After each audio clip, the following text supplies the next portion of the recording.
Nous démarrons cette première séquence pour parler de nos utilisateurs terrain et des synergies entre les techniciens, les responsables de dépôt et nos agriculteurs.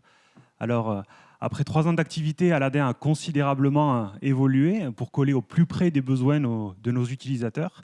Elle rassemble une vraie communauté de techniciens engagés, avec plus de 1000 techniciens actifs, et une communauté d'agriculteurs plébiscitant la gestion de leur approvisionnement en ligne, avec un catalogue produit de leur coopérative accessible 24 heures sur 24. Alors, sans plus attendre, pour illustrer comment Aladin aujourd'hui accompagne la relation entre les techniciens et ses agriculteurs, 2 intervenants vont nous partager leur retour d'expérience et leur vision. Donc, nous accueillons Pierre-Benoît Decolle, chef de région au sein de la coopérative La Flandre, entité partie intégrante du groupe Noriap. La Flandre, partenaire de la première heure sur Aladin.farm, qui opère sa 3e année d'activité sur Aladin, avec plusieurs milliers de commandes et plusieurs milliers d'adhérents. Et nous accueillons aussi Gilles Benchetrit, directeur des ventes et de la transition agroécologique chez Syngenta. Bonjour à toutes et à tous. Donc Syngenta, un partenaire fournisseur emblématique qui n'est plus à présenter, qui a choisi Aladin pour renforcer sa relation distributeur en valorisant ses produits et ses innovations.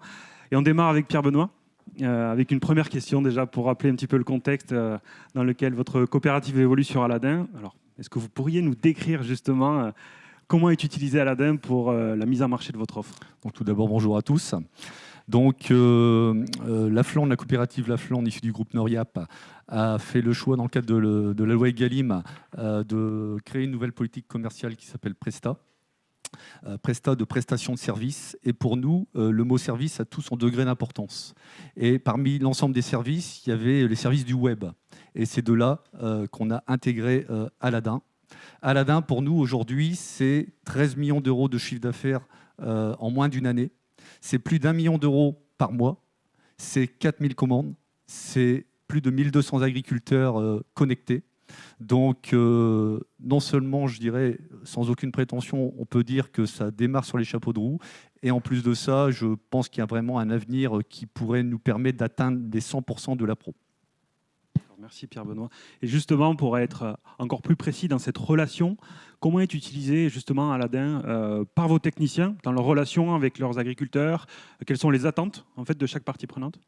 Alors, que ça soit agriculteur ou technicien, ce qui est important, c'est que sur Aladin, ils retrouvent l'intégralité de la gamme produit. C'est-à-dire qu'on ne peut pas faire le choix d'aller sur les phytos ou pas sur les engrais ou laisser les semences à 50%. La réussite du dossier se fait si on y va totalement.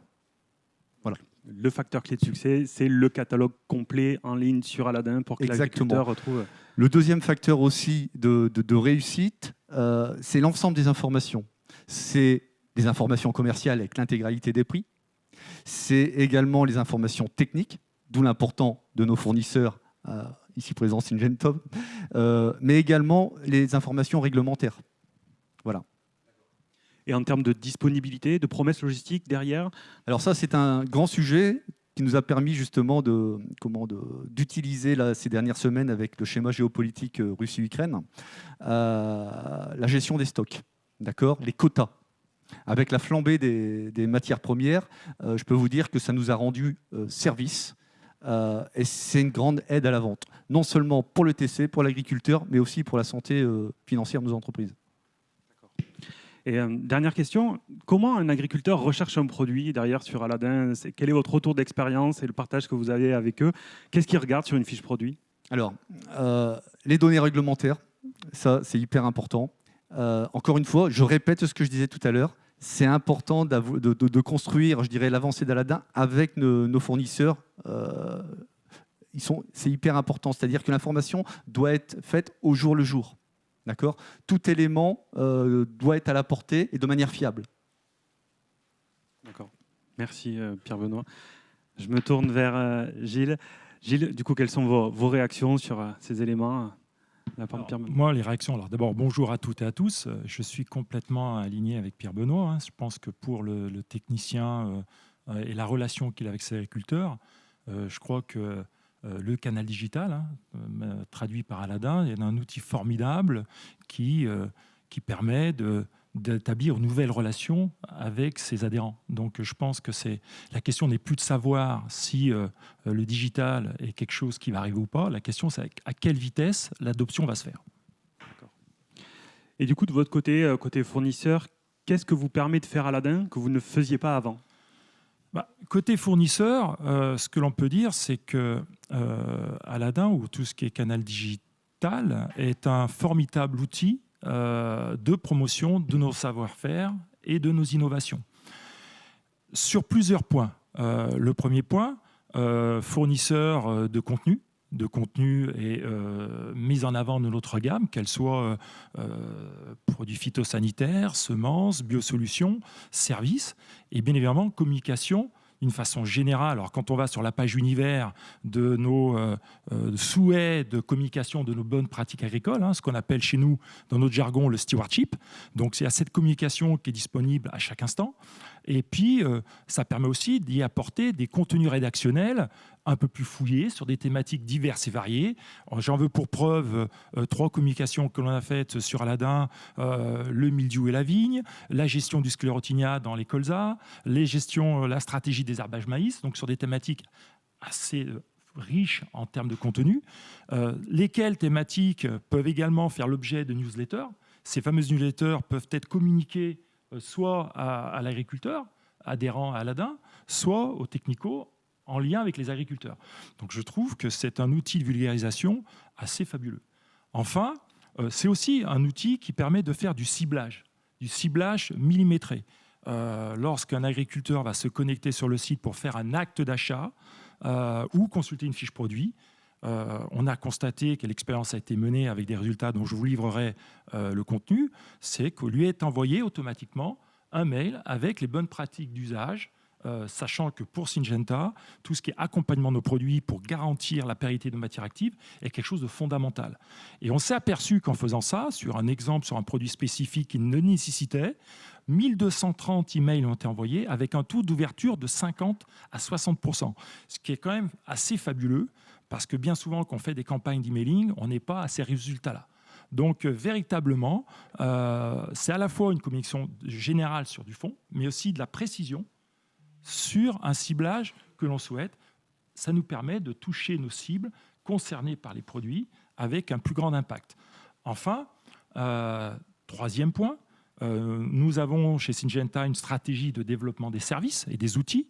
Et on a initié pour la première fois la mise en ligne d'un OAD qui s'appelle Avisio, qui est un outil de pilotage de la protection maladie au niveau des parcelles. Et pour la première fois, cet outil a été mis au niveau national en ligne, accessible à tout un chacun, pour ceux qui l'ont référencé, bien évidemment. J'ai envie de dire qu'en finale, Aladdin, le canal digital, ça permet, je l'ai écouté tout à l'heure sur une vidéo d'un agriculteur, le premier, c'est vraiment de l'information en temps réel, mise à jour, précise, concise et disponible H24. Et garder cette maîtrise de l'information qui est transmise aux techniciens, mais aussi aux agriculteurs. Tout à fait, exactement ça. Et du coup, dernière question, quelles sont vos attentes dans les prochains mois ? Nos attentes, elles sont de 2 ordres. La première, je ne vais pas vous mentir, je ne suis pas gêné de dire que cette approche digitale est quand même très nouvelle dans les firmes. Donc, on apprend aussi en même temps qu'on bâtit des expériences. Moi, j'ai 2 attentes. La première, c'est partager avec vous l'apprentissage du parcours client. C'est-à-dire quels sont les éléments déclencheurs de l'acte d'achat. Quel est le profil type de l'agriculteur qui se connecte. Pourquoi il se connecte, comment il se connecte, et connaître un peu plus avec vous, partager ces éléments d'information. Première attente. Deuxième attente, comme je vous l'ai dit, on a mis en ligne des services. On voudrait aussi que ça rentre dans le catalogue des coopératives régionales qui ont référencé le dossier pour le déployer davantage auprès de leurs agriculteurs. Très bien. Eh bien, écoutez, merci à vous deux pour votre témoignage.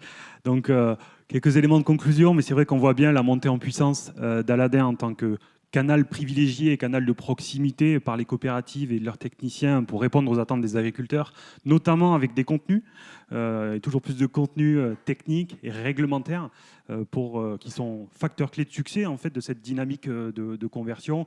Et on voit bien effectivement ce besoin, comme vous le soulignez Gilles, d'aller plus loin dans l'analyse et la connaissance des comportements utilisateurs pour aller capter des nouveaux leviers de performance et de pilotage business. Donc écoutez, c'est dans cette optique que nous poursuivons les échanges pour voir comment Aladdin peut être moteur dans vos dynamiques commerciales. Merci à vous deux. Merci.